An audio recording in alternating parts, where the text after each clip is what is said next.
Na manhã de 12 de outubro de 1798, nascia no Palácio Real de Queluz, em Portugal, aquele que viria a se tornar o primeiro imperador do Brasil. Pedro de Alcântara, Francisco Antônio, João Carlos Xavier de Paula, Miguel, Rafael, Joaquim, José Gonzaga, Pascoal, Cipriano, Serafim de Bragança e Bourbon, ou simplesmente, Dom Pedro. Era filho do então João, príncipe do Brasil, membro da Casa de Bragança. Seus avós paternos eram a Rainha Maria I e o rei Pedro III, que acumulavam as relações de tio e sobrinha, além de cônjuges. Sua mãe, a infanta Carlota Joaquina, era filha do rei Carlos IV de Espanha, e de Maria Luísa de Parma. Pedro era o segundo filho, homem mais velho do casal, e o quarto filho no total. Em 1801, com a morte de seu irmão mais velho Francisco Antônio, tornou-se o herdeiro aparente de seu pai, recebendo o título de Príncipe da Beira. No final de novembro de 1807, quando Pedro tinha 9 anos de idade, o exército francês do imperador Napoleão Bonaparte invadiu Portugal, levando a transferência da corte portuguesa para o Brasil. A família real partiu de Lisboa, e chegou em março de 1808 à cidade do Rio de Janeiro, então capital do Brasil. Após breve estada no Paço Real, Pedro e seu irmão Miguel passaram a residir com o pai no Paço de São Cristóvão. A historiografia registra que Pedro manteve relação afetiva próxima com o pai, embora marcada por distanciamento emocional, influenciada pelas tensões conjugais entre João VI e Carlota Joaquina. Segundo alguns autores, essas experiências familiares exerceram impacto duradouro na formação de sua personalidade adulta. Durante a infância e juventude, Pedro encontrou maior estabilidade sob os cuidados de sua aia Maria Genoveva do Rego e Matos, a quem demonstrava grande afeição, e de seu aio e preceptor, o Frei Antônio de Rábida, que exerceu papel central em sua formação intelectual. Sua educação formal incluiu disciplinas como matemática, economia política, lógica, história, geografia e música. Pedro aprendeu a ler e escrever em português, além de dominar latim e francês. Também possuía conhecimentos de inglês e compreensão do alemão.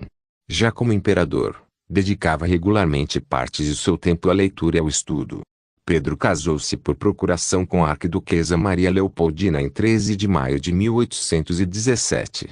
A princesa chegou ao Rio de Janeiro em novembro do mesmo ano, e o casamento foi ratificado presencialmente no dia seguinte à sua chegada. O casal teve 7 filhos. Nomeado príncipe regente do Brasil em abril de 1821, Pedro passou a adotar medidas destinadas a garantir direitos civis, proteger a propriedade privada e reduzir impostos e gastos administrativos. Também promoveu a libertação de presos envolvidos nos distúrbios políticos ocorridos nos meses anteriores. A situação agravou-se em junho de 1821, quando tropas portuguesas estacionadas no Rio de Janeiro, sob comando do tenente-general Jorge de Avilés Zarte de Souza Tavares, amotinaram-se exigindo que o regente jurasse fidelidade restrita à futura Constituição portuguesa. Pedro negociou diretamente com os militares, conseguindo mitigar parte das exigências e preservar formalmente sua autoridade. A crise tornou-se irreversível quando as Cortes dissolveram o governo central no Rio de Janeiro e ordenaram o retorno imediato de Pedro a Portugal. No Brasil, a medida foi interpretada como tentativa de revogar o estatuto político adquirido desde a elevação do território à condição de Reino do Brasil em 1815. Em 9 de janeiro de 1822, o príncipe recebeu uma petição com milhares de assinaturas solicitando sua permanência no país. Em resposta, declarou que permaneceria no Brasil para o bem de todos e felicidade geral da nação, episódio que ficou conhecido como o Dia do Fico. Pouco depois, Avilés promoveu novo levante, buscando forçar o retorno do regente a Portugal. Desta vez, Pedro reagiu mobilizando tropas brasileiras, milícias e civis armados, o que resultou na derrota das forças portuguesas e na expulsão de Avilés e seus homens do território brasileiro.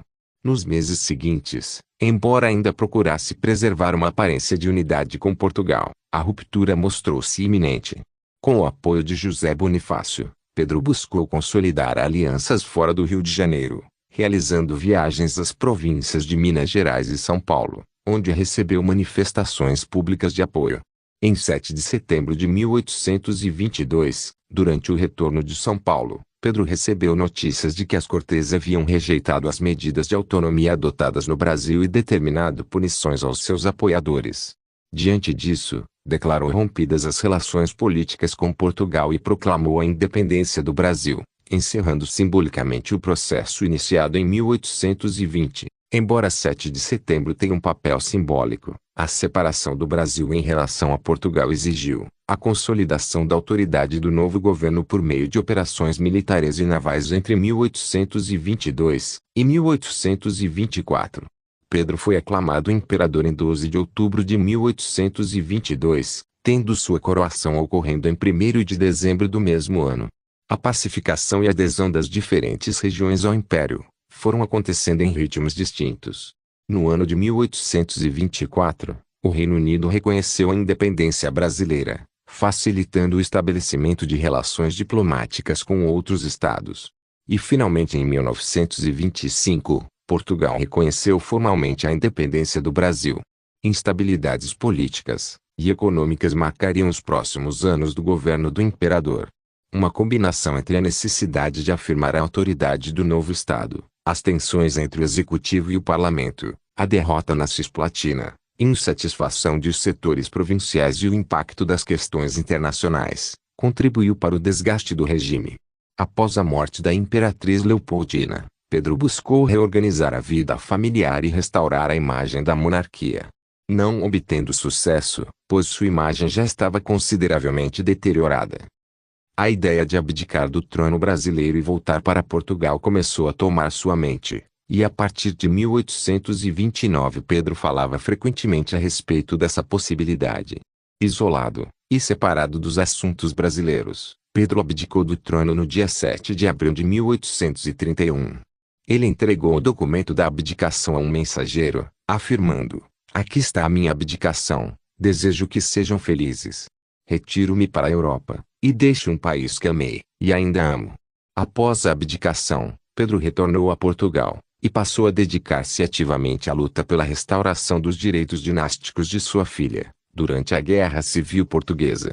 O antigo imperador assumiu o papel de liderança militar e política no conflito entre liberais e absolutistas, experiência que marcou seus últimos anos de vida. Durante os tempos de guerra em Portugal, Pedro montou canhões, cavou trincheiras, cuidou de feridos, comeu dentre os soldados mais baixos e lutou sob fogo pesado enquanto homens ao seu lado eram alvejados ou explodidos.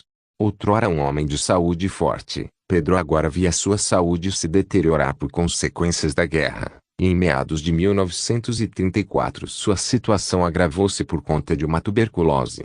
Pedro morreu no dia 24 de setembro de 1834 aos 35 anos. Conforme seu pedido, seu coração foi colocado na Igreja da Lapa no Porto, enquanto seu corpo foi inicialmente enterrado no panteão da dinastia de Bragança na Igreja de São Vicente de Fora, Lisboa. As notícias de sua morte chegaram no Rio de Janeiro em 20 de novembro, porém seus filhos foram informados apenas em 2 de dezembro. José Bonifácio, que havia sido removido de sua posição de guardião, escreveu a Pedro II e suas irmãs: "Dom Pedro não morreu. Apenas homens ordinários morrem, heróis, não."